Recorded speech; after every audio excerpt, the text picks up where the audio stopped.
Shri doctor Patlolla Sanjeev Reddy గారు. ధన్యవాదాలు అధ్యక్ష. నిజంగా ఇది యంగ్ ఇండియా ఇంటిగ్రేటెడ్ స్కూల్స్ ఏదైతే ఈ ప్రభుత్వం ప్రెస్టీజియస్గా తీసుకొని ప్రతి నియోజకవర్గంలో కూడా ఒక ఇంటర్నేషనల్ స్టాండర్డ్స్తోని ఇంటిగ్రేటెడ్ యంగ్ ఇండియా ఇంటిగ్రేటెడ్ స్కూల్ని స్థాపించడం జరుగుతూ ఉందో అది నిజంగా చరిత్రాత్మకం. అది చాలా ఉపయోగపడుతుంది మాలాంటి బ్యాక్వర్డ్ నియోజకవర్గాలకి. ఎందుకంటే ప్రతి ఒక్కరు కూడా ఈ కార్పొరేట్ విద్య అనేది కేవలం పట్టణాలకే పరిమితం అయిపోయింది. అట్లాంటిది ఒక మంచి ఆలోచనతోని ముఖ్యమంత్రి గౌరవనీయులు రేవంత్ రెడ్డి గారు ఇలాంటి యంగ్ ఇండియా ఇంటిగ్రేటెడ్ స్కూల్స్ని మారుమూల ప్రాంతాల్లో ప్రతి నియోజకవర్గాల్లో కూడా పెట్టడానికి కృషి చేసినందుకు వారికి ధన్యవాదాలు తెలుపుకుంటా ఉన్నాం. అధ్యక్ష, గత ప్రభుత్వం ఈ విద్యను మొత్తం నిర్వీర్యం గార్చింది. అసలు టీచర్ రిక్రూట్మెంట్ లేదు. పెద్ద గొప్పలు చెప్పుకున్నారు, గురుకులాలు మేము స్టార్ట్ చేసినామని చెప్పేసి అన్ని వర్గాల వారికి ఎస్సీ ఎస్టీ బీసీ మైనార్టీ గురుకులాలు అని చెప్పేసి అన్ని అద్దె బిల్డింగ్లలోనే ఉన్నాయి. అక్కడ ఇన్ఫ్రాస్ట్రక్చర్ లేదు, చీకటి గదులలో పాఠాలు బోధించడం జరుగుతూ ఉంది. కాబట్టి ఒక మంచి ఆలోచనతో ఇది అన్నీ ఒకటే దగ్గర ఇంటిగ్రేటెడ్గా ఇది ఏర్పాటు చేసిన నిజంగా కూడా గొప్ప విషయం అధ్యక్ష.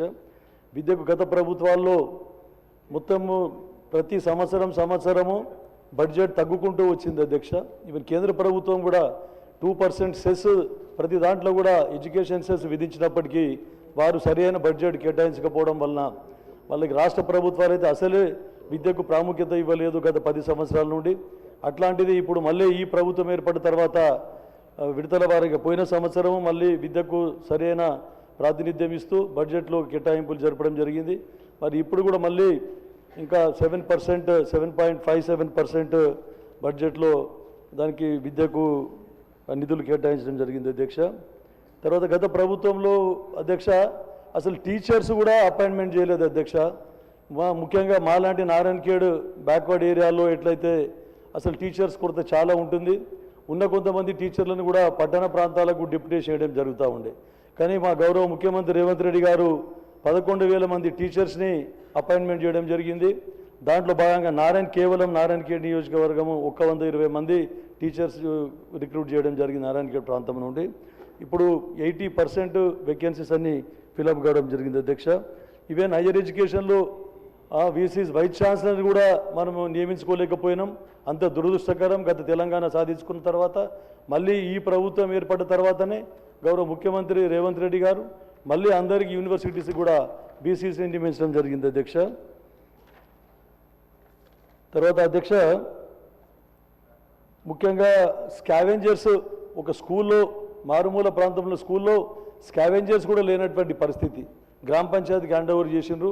పరిశుభ్రత అనేది టోటల్గా లోపించి ఉండింది విద్యాపరంగానే కాకుండా. తర్వాత ఈ ప్రభుత్వం ఏర్పడిన తర్వాత ముఖ్యంగా మెస్ ఛార్జెస్ కానీ కాస్మెటిక్ ఛార్జెస్ కానీ ప్రతిష్టాత్మకంగా ఇవ్వడం జరిగింది. స్కూల్స్ రీఓపెనింగ్ ఈవెన్ ప్రభుత్వ పాఠశాలల్ని కూడా కార్పొరేట్ లెవెల్లో తీర్చిదిద్దాలనే ఉద్దేశంతో మంచి ఎడ్యుకేషన్ ఇవ్వాలనే ఉద్దేశంతో ఈ ప్రభుత్వం కంకణం కట్టుకొని స్కూల్ రీఓపెనింగ్ రోజే యూనిఫామ్స్ బుక్స్ నోట్బుక్స్ అన్నీ ఇవ్వడం జరిగింది.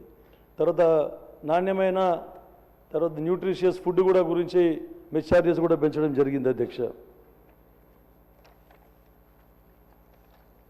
తర్వాత అధ్యక్ష ముఖ్యంగా మనకు దురదృష్టకరం బాలికలకు అసలు టాయిలెట్స్ లేకుండా పోయినాయి. తర్వాత ఎన్నో స్కూళ్ళల్లో కూడా టాయిలెట్స్ లేకుండా పోతే ఈ ప్రభుత్వం ఏర్పడిన తర్వాత అమ్మ ఆదర్శ పాఠశాలలతో అనే కార్యక్రమం చేపట్టి ముందు గర్ల్స్కి బాయ్స్కి టాయిలెట్స్, తర్వాత స్కూల్ కాంపౌండ్ వాళ్ళు, డ్రింకింగ్ వాటర్ ఫెసిలిటీ, తర్వాత ఈ ఎలక్ట్రిసిటీ కూడా ప్రొవైడ్ చేయడం జరిగింది అధ్యక్ష. డిజిటల్ టీచింగ్ బోర్డ్స్ అవన్నీ మనకు బ్లాక్ బోర్డ్స్ పెట్టేసి దానికి కూడా సైంటిఫికల్గా వారికి మంచి విద్య అందే విధంగా కృషి చేసింది అధ్యక్ష. ఇన్ని కార్యక్రమాలు మన ప్రభుత్వం ప్రతిష్టాత్మకంగా తీసుకొని చాలా విద్యా వ్యవస్థని పటిష్టపరచడానికి ఎన్నో కార్యక్రమాలు చేపట్టడం జరిగింది అధ్యక్ష. ఇంకొకటి అధ్యక్ష ఇంటిగ్రేటెడ్ స్కూల్స్తో పాటు ప్రతి నియోజకవర్గానికి సెమీ రెసిడెన్షియల్ స్కూల్స్ కూడా ఈ ప్రభుత్వం ప్లాన్ చేయడం జరిగింది అధ్యక్ష. ఇన్ని చేసినా కూడా తర్వాత అధ్యక్ష ఇంకొకటి మనకి రీసెంట్గా ప్రీ ప్రైమరీ ఎడ్యుకేషన్ అని చెప్పేసి అంగన్వాడీలను బలోపేతం చేయడానికి కంకణం కట్టుకునింది. ఎందుకంటే అంగన్వాడీ కాగానే స్కూల్ డ్రాప్అవుట్స్ అవుతా ఉన్నాయని చెప్పేసి మళ్ళీ స్కూల్లో డ్రాప్అవుట్స్ కాకుండా ప్రీ ప్రైమరీ ఎడ్యుకేషన్ అంగన్వాడీ లోపలనే మనకి విద్యాబోధన చేపట్టడం జరిగింది అధ్యక్ష. అదొక మంచి కార్యక్రమం అధ్యక్ష. తర్వాత అధ్యక్ష ఇన్ని మనం చేసినప్పటికీ కూడా అధ్యక్ష ఇంకా కొన్ని కూడా మనము చేసుకోవాల్సిన అవసరం ఉంది అధ్యక్ష. ఎందుకంటే ముఖ్యంగా మా నారాయణఖేడ్ అటువంటి నియోజకవర్గ ప్రాంతంలో మీరు విద్యకు సంబంధించి మనకు సోషల్ వెల్ఫేర్ హాస్టల్స్ కూడా ఉన్నాయి అధ్యక్ష. గురుకులాలు కాకుండా సోషల్ వెల్ఫేర్ హాస్టళ్ళు చాలా ఇంకా ప్రక్షాళన కావాల్సి ఉంది అధ్యక్ష. ఎందుకంటే మొన్న నా నియోజకవర్గంలోనే చాలా ఇన్సిడెంట్ జరిగింది. అసలు ఫుడ్ సరిగా పెట్టకపోయేదంట. ఆ వార్డెన్ మొత్తం బెడ్లు కూడా అమ్ముకున్నారు అధ్యక్ష. బెడ్లు అమ్ముకున్నారు, స్కూల్ బ్యాగ్స్ కూడా అమ్ముకోవడం జరిగిందని చెప్పేసి దృష్టికి వచ్చింది అధ్యక్ష. అక్కడ వార్డెన్ చాలా లాంగ్ స్టాండింగ్ అధ్యక్ష. 8 సంవత్సరాల నుంచి ఒక వార్డెన్ అక్కడే పనిచేస్తూ ఉన్నాడు. కాబట్టి ఇటువంటి జరగకుండా మనము ఎప్పటికప్పుడు ట్రాన్స్ఫర్ చేసుకుంటూ లాంగ్ స్టాండింగ్ ఉండకుండా చూసుకోవాల్సిన అవసరం ఉంది అధ్యక్ష. అదొకటే కాకుండా సూపర్విజన్ చాలా అవసరం. ఏఎస్డబ్ల్యూఓస్ ఎవరైతే ఉన్నారో వాళ్ళందరూ కూడా టూర్ డైరీ మెయింటైన్ చేసుకుంటూ హాస్టళ్లలో నిద్ర చేసి ఎప్పటికప్పుడు ప్రభుత్వానికి ఆ తర్వాత ప్రజాప్రతినిధులకు రిపోర్టింగ్ చేసే విధంగా ఈ ప్రభుత్వం దృష్టి సారించాలని చెప్పేసి మీ దృష్టికి తీసుకొని వస్తా ఉన్నా అధ్యక్ష.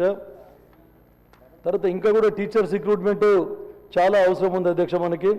తర్వాత ఇంకోటి మనం ఏదైతే ప్రతిష్టాత్మకంగా హాస్టల్స్లో సోషల్ వెల్ఫేర్ హాస్టల్స్లో ట్యూటర్స్ని అపాయింట్మెంట్ చేసుకుంటా ఉన్నాం.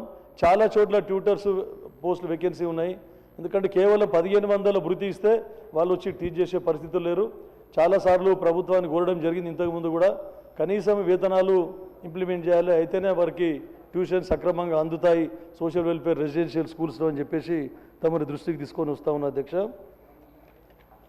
తర్వాత అధ్యక్ష ఇంకోటి ఇంకా కూడా టీచర్ రిక్రూట్మెంట్ అవసరం ఉంది. ప్రభుత్వం మనకు చెప్పడం జరిగింది త్వరలో మళ్ళీ కూడా టీచర్ రిక్రూట్మెంట్ చేస్తామని చెప్పడం జరిగింది. చాలా సంతోషం. చాలా స్కూల్స్ ఇంకా హై స్కూల్కి అప్గ్రేడేషన్ చేయవలసిన అవసరం కూడా ఉంది అధ్యక్ష. నా నియోజకవర్గంలోనే 2-3 స్కూల్స్ అప్గ్రేడేషన్ పెట్టడం జరిగింది. అదొకటే కాకుండా అప్గ్రేడేషన్ అయిన స్కూల్స్ని కూడా మళ్ళీ క్యాడర్ స్ట్రెంత్ లేవడం వలన టీచర్స్ కొరత ఏర్పడింది. ఉన్న ప్రైమరీ హై స్కూల్ టీచర్స్తోనే బోధన కొనసాగుతూ ఉంది. కాబట్టి అప్గ్రేడేషన్తో పాటు క్యాడర్ స్ట్రెంత్ టీచర్స్ని కూడా ప్రొవైడ్ చేయాలని చెప్పేసి తమరి ద్వారా ఈ ప్రభుత్వం దృష్టికి తీసుకొని వస్తున్నాం అధ్యక్ష. ఇంకోటి అధ్యక్ష చాలా చోట్ల ఉపాధ్యాయులందరూ అర్బన్ ఏరియాలనే పనిచేయడానికి మొగ్గు చూపుతూ ఉన్నారు. For that matter not only education, even in all the departments వాళ్ళ ఎంప్లాయీస్ అందరూ వాళ్ళ పిల్లల చదువుల గురించి అట్లా అర్బన్ ఏరియాస్లో ఉండాలని చెప్పి సిటీకి దగ్గర ఉండాలని ప్రయత్నం చేస్తూ ఉన్నారు. దానివల్ల డిప్యుటేషన్ చేసుకోవడం వలన చాలామందికి రూరల్ ఏరియాలలో విద్యార్థులు చాలా నష్టపోతూ ఉన్నారు అధ్యక్ష.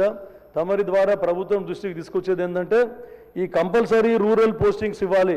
కనీసం వాళ్ళ పీరియడ్లో టోటల్ వాళ్ళ జాబ్ పీరియడ్లో కనీసం ఒక 5 సంవత్సరాలు 6 సంవత్సరాలన్న రూరల్ ఏరియాలో ఖచ్చితంగా పనిచేసే విధంగా ఎడ్యుకేషన్ డిపార్ట్మెంట్ టీచర్సే కాకుండా అన్ని డిపార్ట్మెంట్లలో ఎంప్లాయీస్ని కూడా ఖచ్చితంగా రూరల్ ఏరియాలో ఇన్ని సంవత్సరాలు పనిచేయాలని చెప్పేసి ప్రభుత్వం నిబంధనలు విధించాలని చెప్పేసి తమరి ద్వారా ప్రభుత్వం దృష్టికి తీసుకోపోతా ఉన్నది అధ్యక్ష. అదొకటే కాకుండా అధ్యక్ష ఇంకోటి చాలా సంతోషం, ఇక్కడ ఏటీసీ సెంటర్స్ అని చెప్పేసి ఐటీఐ ఏటీసీ సెంటర్స్ కూడా ప్రతి నియోజకవర్గంలో కూడా ఈ ప్రభుత్వం ఏర్పాటు చేయడం జరిగింది. ట్రైనింగ్ ఇచ్చి స్కిల్ డెవలప్మెంట్ అవన్నీ కూడా పెంపొందించి వారికి ఉద్యోగాల్లో అవకాశాలు కల్పించే విధంగా ఈ ప్రభుత్వం కృషి చేస్తూ ఉంది. నిజంగా అభినందనీయం అధ్యక్ష. అలాగే యూనివర్సిటీస్ అన్నీ కూడా అధ్యక్ష నిన్నటికి మొన్న మనం చూసినాం అధ్యక్ష, మన్మోహన్ సింగ్ యూనివర్సిటీ కూడా అట్లా పెట్టడం జరిగింది. ఎన్నో యూనివర్సిటీసు కేవలం పట్టణాలకు పరిమితమవుతూ ఉన్నాయి, లేదంటే మళ్ళీ అభివృద్ధి చెందిన జిల్లాలకే పరిమితమవుతూ ఉన్నాయి అధ్యక్ష. మాలాంటి నారాయణఖేడ్ నియోజకవర్గం మారుమూల ప్రాంతం, ఏదైతే కర్ణాటక మహారాష్ట్ర బార్డర్, కొన్ని యూనివర్సిటీ బ్రాంచెస్ ఇప్పుడు వెటర్నరీ యూనివర్సిటీలో బ్రాంచెస్ కానీ తర్వాత హార్టికల్చర్ దాంట్లో కానీ అటువంటి అగ్రికల్చర్ యూనివర్సిటీ బ్రాంచెస్ కొన్ని టేకప్ చేసి ఇట్లాంటి మారుమూల ప్రాంతంలో వెనుకబడ్డ ప్రాంతంలో వారికి స్థాపించే విధంగా కృషి చేస్తే అక్కడ డెవలప్మెంట్కు చాలా స్కోప్ ఉంటుంది, రైతులు కూడా లాభపడే విధంగా ఉంటుంది అని మీ ద్వారా ప్రభుత్వం దృష్టికి తీసుకుపోతా ఉన్న అధ్యక్ష. తర్వాత మా గౌరవ శాసనసభ్యులు జూకల్ గారు ఎన్నోసార్లు ఈ సభలో ప్రస్తావించడం జరిగింది. Fisheries university, fisheries research centre చేయాలి వారి నియోజకవర్గంలోని. వారి నియోజకవర్గం నా నియోజకవర్గం పక్కపక్కకు ఉంటుంది. గతంలో అక్కడ నిజాం సాగర్ ప్రాజెక్ట్ కింద ఫిషరీస్ రీసెర్చ్ సెంటర్ ఉండింది, ఫిషరీస్ డెవలప్మెంట్, సీడ్ డెవలప్మెంట్ కూడా టేకప్ చేసేవాళ్ళు. మళ్ళీ అది పునరుద్ధరిస్తే మా 2 నియోజకవర్గాలకు కూడా ఉపయోగమవుతుందని చెప్పేసి తమరి దృష్టికి తీసుకుపోతా ఉన్నారు అధ్యక్ష. ఇట్లాంటి కార్యక్రమం, ఇటువంటి ఏవైనా కొత్తవి స్థాపించేది ఉంటే మారుమూల ప్రాంతాల్లో టేకప్ చేయాలని చెప్పేసి తమరి ద్వారా ఈ ప్రభుత్వానికి తీసుకుపోవాలనే ఉద్దేశం మీకు చెప్తా ఉన్నాను అధ్యక్ష. ఖచ్చితంగా ఈ ప్రాంతాలు డెవలప్ కావాలంటే ఏది కొత్త టెక్నాలజీ వచ్చినప్పటికీ కూడా మారుమూల ప్రాంత వెనుకబడ్డ ప్రాంతాలకే అందించే విధంగా కృషి చేయాలని చెప్పేసి తమరి ద్వారా ప్రభుత్వం దృష్టికి తీసుకుపోతా ఉన్న అధ్యక్ష. ధన్యవాదాలు అధ్యక్ష. శ్రీ మేడిపల్లి సత్యం గారు.